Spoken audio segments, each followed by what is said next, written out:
السلام عليكم، مرحبا بكم معايا اليوم في وصفة جديدة من وصفات نميشة. اليوم جبت لكم لوبيا بيضاء بدون لحوم. لوبيا كيما نتاع المحلات، ان شاء الله برك تنجحوا فيها.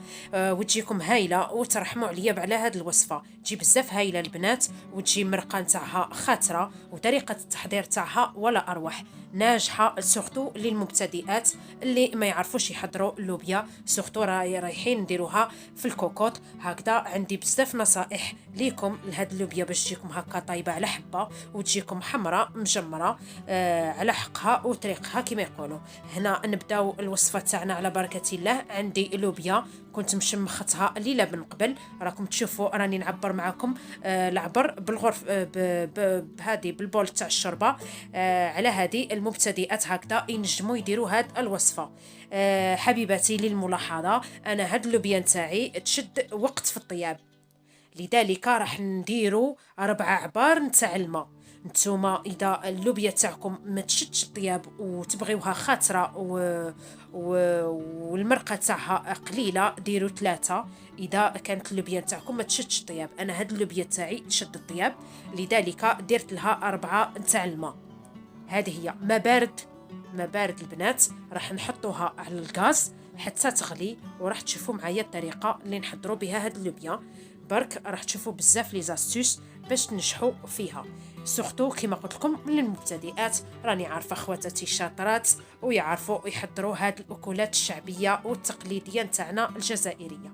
هنا عندي حبه صغيره نتاع البصل، لانه عندي اللوبيا بطبيعه الحال عندي مقدار صغير كما راكم تلاحظوا معايا، وعندي سنينه نتاع الثوم تكون حجم كبير، وعندي حبه طماطم صغيره ايضا في الحجم.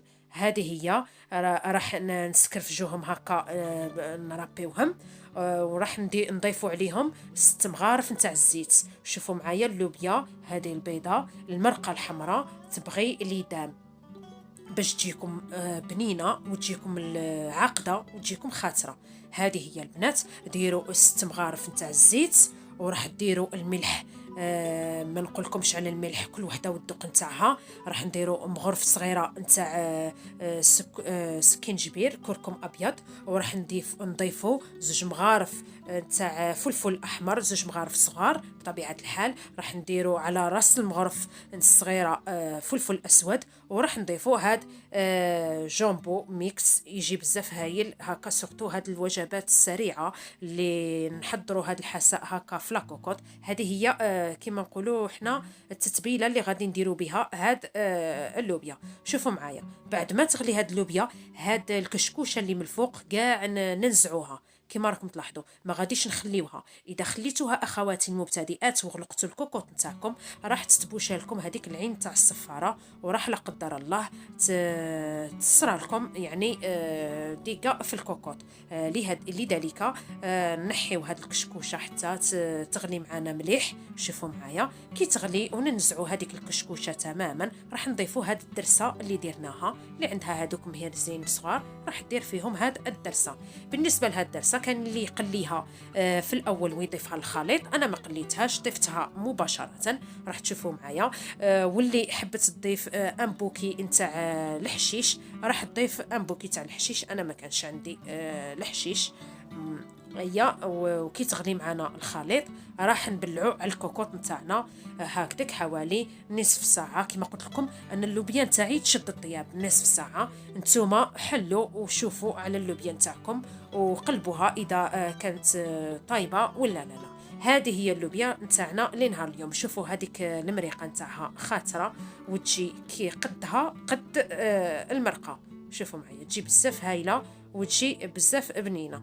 راح تشوفوا تستيو اللوبيا تاعكم اذا نضجت طابت معكم ولا لا. راح تضغط عليها بالاصبع رايحه تذوب.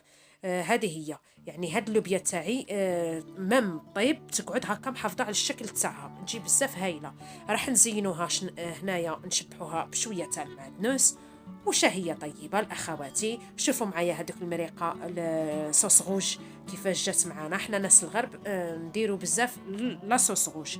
هذه هي البنات، ان شاء الله تجربوا الوصفة نتاعنا وتنجحوا فيها وتشاركوها مع الاخوات نتاعكم. كاين بزاف طرق نتاع تحضير تاع اللوبيا وتختلف من امرأة من دار لدار. هذه هي أخواتي، شاركت معكم هذه الوصفة البسيطة والغنية عن التعريف. نشكركم على متابعة الفيديو. إلى اللقاء في وصفة أخرى جديدة. باي باي.